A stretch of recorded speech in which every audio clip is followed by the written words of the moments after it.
জয় জগন্নাথ। সকাল সকাল চলে গেলাম দীঘায় জগন্নাথ মন্দির দর্শন করতে। হ্যাঁ, সকাল 7টার সময় আমরা বেরিয়ে পড়েছিলাম। প্ল্যানটা একটু চেঞ্জ হলো। কালকে ঠিক হয়েছিল যে সকালবেলা আমরা সমুদ্রে নামবো, যেহেতু আগের দিন নামতে পারিনি। কিন্তু তারপরে ঠিক হলো না, বেরিয়ে পড়ি দীঘার উদ্দেশ্যে, জগন্নাথ মন্দির দর্শন করে আসি, এসে সমুদ্রে নামবো। শঙ্করপুর, তাজপুর পেছনে ফেলে আস্তে আস্তে আমরা পৌঁছে গেলাম দীঘায়। মন্দারমণি যখন এসেছি তখনই ঠিক করেছিলাম যে দীঘায় জগন্নাথ মন্দির দর্শন করেই তারপর যাব। সেটা আজকেই সকালে আসবো সেটা ঠিক ছিল না। জুতো রাখার নির্দিষ্ট জায়গায় জুতো রেখে আমরা চললাম মন্দিরের দিকে। হাত পা ধুয়ে নিলাম তার আগে, এবার মন্দিরে ঢুকবো। সত্যি বলছি, দূর থেকে দেখেই এত ভালো লাগছিল, যত এগোচ্ছি তত ভালো লাগা বাড়ছে। আর যেহেতু সকালের দিকে এসেছি, একদমই ভিড় নেই।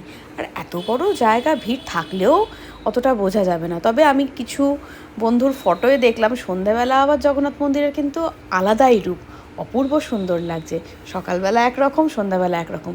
আমরা সকালে আসাটাই ঠিক করলাম, খুবই ভালো লাগছিল। এই পর্যন্ত মোবাইল নিয়ে আসা গেছে, অ্যালাউ ছিল। তারপরে বন্ধ করে আমরা ভেতরে চলে গেলাম, দর্শন করে বেরিয়ে আবার মোবাইল অন করলাম। এত ভালো লাগছিল, এখানে আমরা বেশ অনেকক্ষণ বসে থাকলাম। আর পরের বার যখন আসবো তখন অবশ্যই সন্ধ্যাবেলা আসবো। সকালে একবার দেখলাম, এবার রাত্রিবেলা এসে আর একবার দেখে যাব। আর পেয়ে গেলাম প্রসাদও, সবাই মিলে ভাগ করে খেয়ে আরও কিছুক্ষণ ঘোরাঘুরি করে এবার বেরোবো আস্তে আস্তে। পুজো দেওয়ার ব্যবস্থাও কিন্তু রয়েছে। আমরা যে গেটটা দিয়ে ঢুকলাম, এই মেন গেটের উল্টো দিকেই রয়েছে স্টল, সেখানে পুজোর ডালা মিষ্টি সবই পাওয়া যাচ্ছে।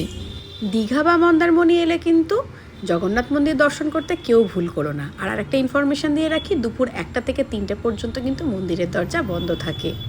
পরের মিনি ভ্লগে দেখা হচ্ছে। জয় জগন্নাথ।